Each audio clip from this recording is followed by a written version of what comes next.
Tapos gina-work ako ni isang friend ko. Yung mga tumbo mo niya buli ko pag hinawakan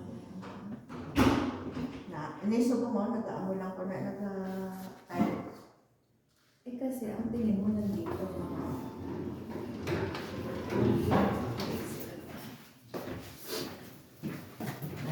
Maganda-ganda ang pamatsag ko nga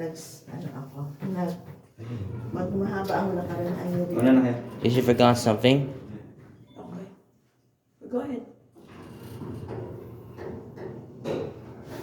Nagabinhod ang ko pag yeah, ano? Ang lahat. Ano pa ginaamo-amo ko gano'n, kada aga.